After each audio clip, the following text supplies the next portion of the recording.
Welcome to the Unclenched podcast. Today, Kimberley vulnerably shares what it looks like going from the nightclub scene to being pursued by the ultimate gentleman in Jesus.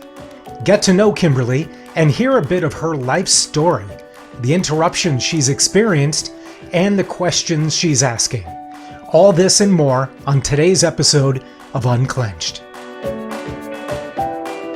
Hey everybody, good morning and welcome to Unclenched. I'm Ashley. I'm Kimberly. And we're happy you're with us today. Yes, we are. We're going to do a little quick get to know you with Kimberly. Woo, do you have your cup of joe? Because you might need it.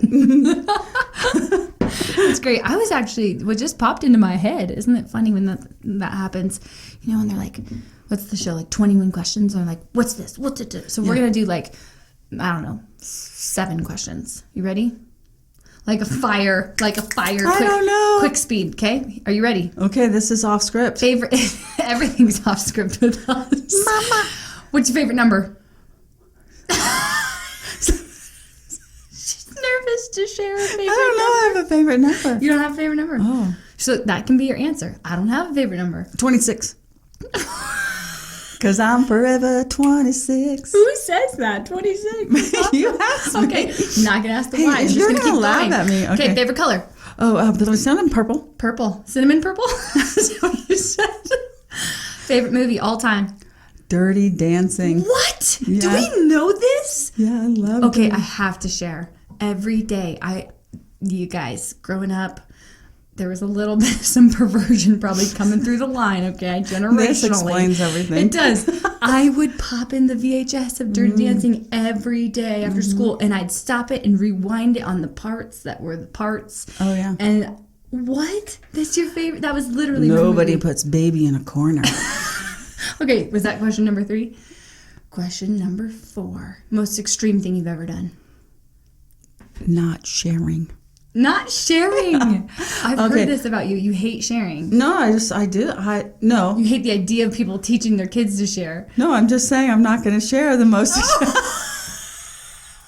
Well, what's hilarious about that response is she also hates it when people teach their kids or thinks that. Listen, we're going to give you a whole class on sharing because sharing is not caring. It is manipulation. You know, I disagree because God says be a cheerful giver. So where's the word sharing and giving?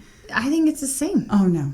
It's breaking your doll's head off and that you just spent $26 on. Okay, moving on. I gotcha. Moving on. I don't have, that was 1, 2, 3. We'll pretend like that was question 4. Was that 4 or 5? The most extreme thing I've ever done? Yes. Oh, whoa. Being your friend. No, let's see. What did you say? Being your friend. Oh, being my friend. That's probably true. It's pretty extreme to be my friend. Okay, I don't know if we're on number 4 or number 5, but we're just going to keep rolling. I think 5. Are we 5? Okay, yeah. Ask me questions I can answer for crying out loud. What? These have been hilarious. Okay, go. You crack me up. I'm so nervous. She's like, I did not rehearse this. Okay, deep breaths. Deep breaths. Favorite subject in school? Well, I did drama. Drama. Yes, okay. Drama. Are we on 6? 7. Oh, 7 in heaven. 7 in heaven. No, okay, go ahead. we're gonna pretend like it's number 6. Go. Okay, number 6. She's seeing something above my head. She go. sees things all the time. Go. It's hilarious. Okay, I got to think of a question. This is on the spot. Hey, listen, you're putting me on the spot. Favorite like type of jewelry? Is it like necklace, bracelet, ring, Ring. A ring. Mm-hmm. Okay. I'm still searching for my signet ring. If anybody gets a download of what my signet ring would look like, I'd really like to have that. It's called a signet ring. Say it again. Okay, question number 7. Okay, so ding, ding, ding, Johnny, you've got the answer. Here, let me fix your eyelash right there. Thanks for fixing it. Okay, go ahead. You're going to share it with the world. Oh, pie sticks. Right. No. Okay, I got it. Your happy place. Oh, my happy place is at the beach. Yep. With my feet in the sand.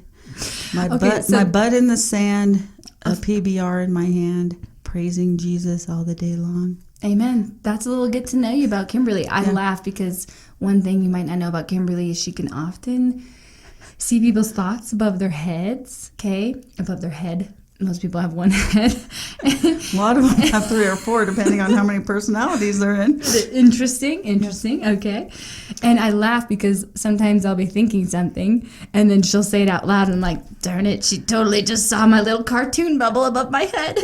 And she does. It's true.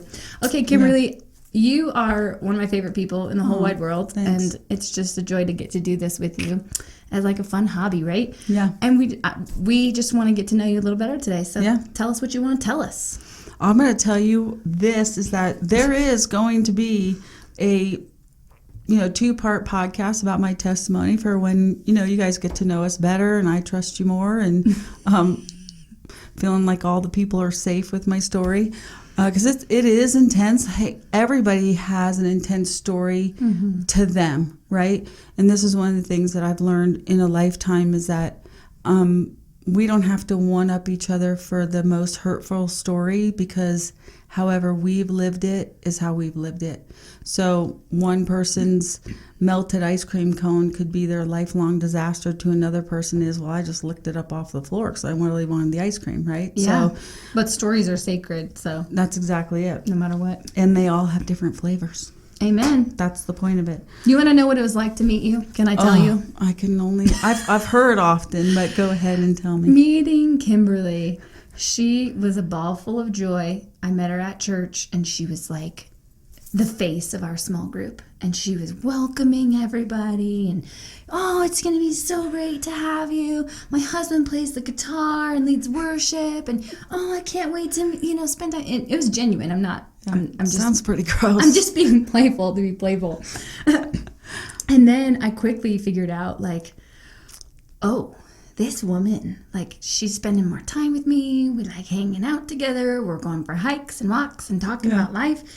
And, oh, she's starting to tell me things about me and the people close to me that no one knows. And so I am all of a sudden me who's terrified of being naked, right, from a young age. And God's brought me through that. Yeah. I am physically or just all of the above. Okay, gotcha. Physically, spiritually, naked, afraid. Okay, naked and afraid here. You know the show. I do. And meeting Kimberly, being around her is like being naked, right? Anytime you're around somebody who's very prophetic, it can feel that way. And so Kimberly, I could tell, wanted to have friendship and kind of mentor me and come alongside me and help break off a lot of this religious stuff that was attached to me. And she would reach out to me and I'd respond. And then I'd be like, okay, I kind of needed some time. Like, here, come in. Okay, stop. Come in, stop. It's like a drug. Yeah, it was a lot.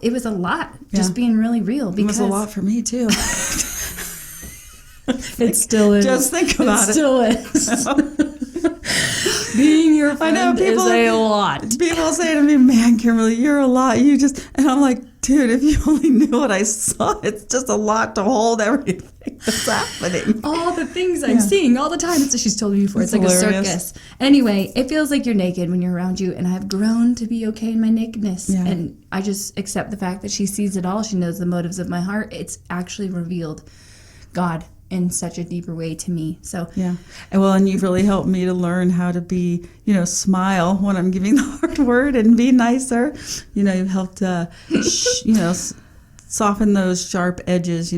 I heard somebody say the other day to this young man, his mom passed away. She was 97, and the lady said to him, "Can you describe your mom?" And he said, yeah, she is like a rose, beautiful to look at, but prickly to touch. Oh. Just that thorn. And that's kind of like me, how I see things in life. Life has been beautiful, but there's always been a thorn. There's always blood that's drawn in the beauty, right? So I think a lot of how I perceive the word or however, God is putting language into my mind, it always comes so beautiful, but then it's like, whoa, okay, are you ready? Because it's like that where you just get pricked and the blood drops. And are you willing to be cleaned up in the midst of hearing those things? And luckily, I'm not going to lie. It takes some guts to be like, yeah, you read my mail, you see it all, and I'm going to keep pushing through. That's well, hard. I don't see it all. I see in part, you know, and then it feels like that. You're right. But I see in part, prophesy in part. And I think that speaks a lot about my whole entire life. And I think when we all are born with a call. And the call is actually from heaven and from God. And he said that I know every hair on your head. He knew us before the foundations of this earth. He created us to be who we are today. Mm-hmm. And for me, that is really powerful. We are born into the family that we're supposed to be born to. And there's reasons for it. You can despise it, or you can grow and become, you know, a mighty woman or man of God and be free from any stronghold that your family put on you or your history, you know. And just, you know, coming into that, you know, I was raised in a Christian home, had, you know, I'm the youngest of 4 siblings, and my parents were like that new Christian, you know, so everything was just, you know, basic Christian. You know, we're going to pray at dinner and, you know, do that. And it gets you by. And then you go to church on Sunday and you look pretty. And then you beat your kids, you know, Monday through Saturday was my thing at my house. My dad didn't do it to, you know, he wasn't abusing us. It was just back then, you know, in the 50s and 60s, you spanked your kid with a wooden spoon, triangular ruler, or the belt, you know. And that was called discipline. Yeah, that was called discipline. Now it's called jail. It's a different kind of discipline. But, so, you know, just, you know, I've been really in this place of, you know, because I'm almost 60, and just looking back over my life and going, okay, Lord, why has it been such a push and pull? Why am I in, you know, 100% and then all of a sudden I'm not? Or why was it always like 1 foot in, 1 foot out? And then, you know, I get with you and you meet Jesus and you're like, bam, I'm right into it.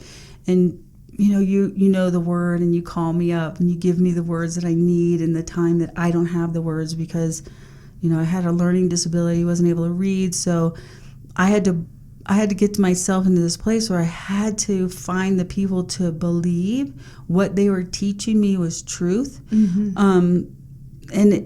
Because I was just really bought into the fact that there's no way you're going to be able to read all this stuff to get it, right? Yeah.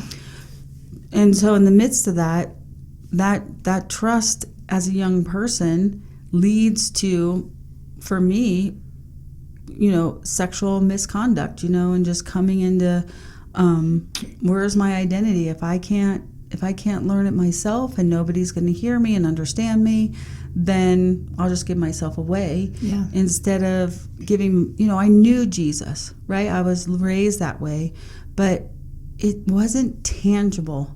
And there were so many interruptions from such a young age, just a lot of sexual disruptions. And I've heard you ask that question a lot. Man, like, if we can just, what can we do to prevent the interruptions?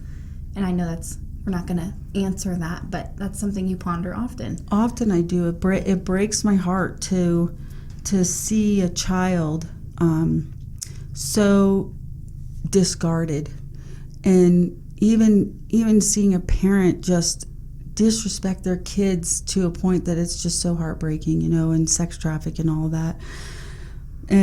And then just being in school and hearing what the kids are going through in school, and just the trauma, especially, you know, with all that we have with social media, right? We didn't have that growing up. We literally had it in our face. We were bullied to our face, beaten up, and then you kind of lived it out in front of everybody. So you were either the slut or the druggie, or you were the athlete, or you were the athlete druggie slut. There you go. There was like the whole mixture, right? So... But it breaks my heart looking back over, you know, that girl, me, and seeing that she was so willing to just give it away. Yeah. Because there was no concrete identity. And how sad. It breaks my heart, you know, and I can go into the dark places, and that will be, again, like I said, for another time. But in the midst of this, I would still go to church. I'd carry my Bible around. I'd talk to people about Jesus. I was in the youth group and doing all those things, and then still just doing all the crazy stuff, drinking and everything. And so with all the education that I had to fight for and understand, I couldn't get it. So I was like, there's only one way I'm going to get out of this. I'm going to get out of my parents' house. I'm going to get out of school. Let's get pregnant. You know, that was your out. That was my goal. You know, can you believe it? Like, that was the end game. In order for me to get love was to have a baby and to get free. And that's a straight up lie from the pit of hell that Satan is doing. And this is why we have, these teen mom shows and stuff, and we see it all the time, right? Because they want to have these babies to be loved. So, out of that, I have a kid, terrible abusive marriage, get out of that, get into another relationship, terribly abusive, have a kid. My dad finally says, you don't have to have a kid with everybody you marry. So there was a lot of turmoil during this time, and I love Jesus, but I don't know how to live it. You were saying at one episode where you went to church camp and you were like all in and you were going to surrender. And I'm like, well, I surrendered, but I wasn't going to surrender my body. I didn't trust God enough to care for me. Yeah. Because it wasn't tangible. I didn't feel it. This has been a big conversation going on. Why don't we tangibly feel God every day? Yeah. Why isn't it happening? This is a cry of my heart, right? Yeah. And it was the cry of my heart then. Why am I so stupid? And Paul even says, just reading in Romans 7:15, Paul talks about himself as a person who continually does the opposite of what he himself wants to do. Instead of doing the thing he wanted to do, he does what he hates instead. And I can remember going, I don't want to do this. I don't want to go there, but it's expected of me. I'm going to do it anyways. And so that's where the hatred builds up because it's just that 1 foot in, 1 foot out. Yeah. So it's powerful. I love hearing your process and just the questions that you were asking and the thoughts going on in your mind as you're growing and becoming. Yeah. So what else? Tell me more. I'll tell you more. You have one of the most intriguing and powerful testimonies I've ever heard. So for the audience, this is just a taste, but boy, oh boy, you're in for a treat. And you're not going to get all of it. That's right. It's just a little sprinkle. That's right. I do want to say something. Yeah, go ahead, tell me. I think it's pretty neat. A lot of people, say, well, God's a gentleman, and he'll only pursue you. He'll pursue you with chivalry in an honoring way. And I love that most every man in your life or your history had taken advantage of you and had physically, it seems like, taken advantage of you. Yeah. And so it naturally seems fitting that God would pursue your heart and pursue your mind and pursue your emotions and not physically encounter you, because that may have felt invasive. And I could be totally off on that. That's it's just something that something. No, that I like that because that really, that speaks for sure. Yeah, I got to process that one for a hot minute. You can do it another time. Yeah, because we're running out of time. So that's powerful, and that is the truth. And I went through a stage where I just didn't know what to do with myself. I didn't want to be on welfare. I have 3 daughters, and I got into a gentleman's club and worked at a gentleman's club, and in the midst of that space, God was like, okay. Whoa, hold on. Did you just hear what you said? I worked at a gentleman's club, which is the exact opposite of what it really is. Right, but that's what they call it. I know. Yeah, I know. But do you hear how I just said God is a gentleman? Wow. And just the irony of that. Anyway, that's keep good. going. It gave me the word to use to honor my husband. So, the crazy thing is that's where, I meet my husband, right? And I'm just like... He was a DJ. He was a DJ there. Let's clarify. He wasn't a client. He wasn't. And, so there I am, and he's there, and he is so cute. So I was like, okay. And I really pursued him. And I was not in a place of pursuing men. So for me, this was, I was there to abuse men. Mm-hmm. So the whole thing of me going into this industry was to abuse them, to take from them what they had taken from me, which is totally disgusting that the enemy, decided to use that. Yeah, twist it. And just to clarify, I never prostituted out of there. I just wanted to clarify that. So, so in that I meet Don, and he is just so nice. He just is accepting me for who I am, and he sees it. This chick is crazy. And we asked him. But also hot. Yeah, I was pretty hot back then. And you still are. Yeah, thanks. And we just kind of clicked, and he says, it's been a life adventure. So we move in together. I don't recommend that either, but the things that I'm sure... Disclaimer. Yeah. Disclaimer. We only need about 14 disclaimers per episode. Yeah. So we meet, we get married, we actually get involved in church planning. My parents witnessed to us. We get involved in church planning, and we're involved. And I'm still working, in the industry. So is Dawn, and we're filling the back row with the girls at our jobs. And like you're bringing them to church? Yeah. In fact, I just ran into that pastor from that church the other night, and he's like, yeah, that was some great times, like just, just a seeker-friendly church. Yeah. What I loved about that time, looking back on it now, was that I didn't realize how unconditionally we were loved. Is that the right word? Yeah. And that this pastor was like, I even said to him, like, whoa, you knew how crazy I was, and you still tolerated me, and so that's been my life in church. There's been a lot of tolerating. Yeah. And so that's all I've done. I've only tolerated myself to a point. So, Don and I have had a lot of ups and downs. We've been together 32 plus years, right? 32 plus years. And we've got, 4 girls. Back up, rewind. I have 3 girls. He has a son, and then we had a son together.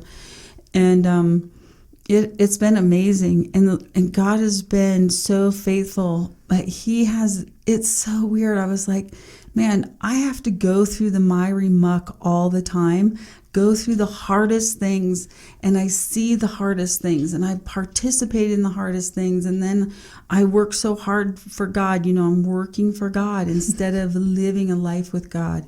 And he's like, don't blame me because you're, acting like a jackwagon. This is on you, and there is a consequence to your behavior. And then once you get in the shower and get cleaned up, then hey, we're ready to go again. And there was a time he put me on timeout for like 2 years, and I had to get it together.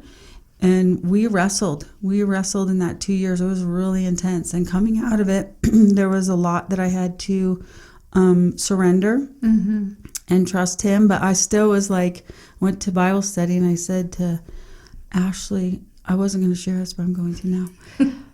Hey, when we go on vacation, we put Jesus on timeout because we like to drink and get a little drunk.